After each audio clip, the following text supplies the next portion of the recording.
ஹாய்ங்க. நீங்கள் உங்கள் friends and ஃபேமிலியோட ஒரு ஒன் டே ட்ரிப் பிளான் பண்ணிட்டுருக்கீங்களா? அப்போ உங்களுக்கான வீடியோ தான் இது. எந்த இடம்னு சொல்கிறேன், மறக்காமல் என்னோடய பேஜை ஃபாலோ பண்ணிவிட்டு வீடியோவை பாருங்கள். அப்புறம் நீங்கள் பண்ண வேண்டியது, ஈரோடு, திருப்பூர், கோயம்புத்தூர் எங்கே இருந்தாலும் நேராக உங்கள் வண்டியை எடுத்துகிட்டு பாலக்காடு வந்துடுங்க. பாலக்காடுலேருந்து கோழிக்கோடு ஹைவேயில் இந்த கல்லடிக்கோடு பிரிட்ஜ் அப்படின்ற இடத்துல இருந்து ரைட்டு கட் பண்ணிங்கன்னா ஒரு கிலோமீட்டரில் இந்த மாதிரி ஒரு பாலம் வருங்க. ரொம்ப அருமையான சீனரிஸு. இங்கே பார்த்துட்டு நேராக அப்படியே வந்தீங்கன்னா இந்த மாதிரி ஒரு சின்ன சின்ன ரோட்ஸ் வரும்.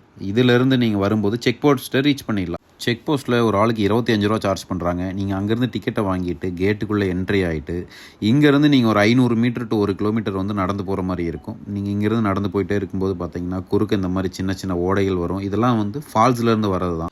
நீங்கள் இங்கேயே குளிக்கிறதுனாலும் குளிக்கலாம். இல்லைன்னா இங்கேருந்து ஒரு 100 மீட்டர் இன்னும் நீங்கள் மேலே நடந்து போனீங்கன்னா தான் நம்ம ஃபால்ஸுக்கு போகணும். ஆக்சுவலி இந்த ஃபால்ஸோட நேம் வந்து மீன் வல்லம் ஃபால்ஸு. நம்ம ஒரு 100 மீட்ரு வந்தோன்னா இந்த மாதிரி சைடில் ஒரு ரோடு போகும். அதில் உள்ளே இறங்கினோம்னா நம்ம வந்து ஃபால்ஸை ரீச் பண்ணிடலாம். இங்கே வந்து குளிக்கிறதுக்கு அலௌடு இல்லைங்க. நாம் வந்து வெளியே தான் குளிச்சுக்கணும், அல்லது இந்த மாதிரி முன்னாடி வர சின்ன சின்ன நீரோடைகளில் குளிச்சுக்கலாம். அப்படி இல்லைன்னா வெளியே வந்தீங்கன்னா இந்த மாதிரி ஒரு ஸ்விம்மிங் பூல் இருக்குது. இங்கே ஒரு ஆளுக்கு 100 ரூபா சார்ஜ் பண்ணுறாங்க. நாங்கள் அதையெல்லாம் பார்த்துட்டு அதிலேருந்து வெளியே வந்து ஃபுட்டு வாங்கிட்டு வந்திருந்தோம். இந்த மாதிரி ஒரு சைடில் நிறையா வந்து இடம் இருந்தது. அதில் வந்து நீட்டாக உட்காந்து சாப்பிட்டுட்டு இங்கேயே குளிக்க ஆரம்பிச்சிட்டோம். ரொம்ப அருமையாக இருந்தது. நான், தம்பி, ஒய்ஃப் எல்லோரும் இங்கேயே குளிச்சுட்டு நல்லா ஆடிட்டு, தம்பி குளிரில் பயங்கரமாக நடுங்க ஆரம்பிச்சிட்டான். இங்கே 5 மணி வரைக்கும் தான் அளவுடுங்க. டைமும் 5 ஆகி போச்சுங்களா. ஸோ இங்கேருந்து கிளம்பிட்டோம். ஒய்ஃப் வேறு மலையை பார்த்தோன்னே இறங்கி ஓட ஆரம்பிச்சிட்டாங்க.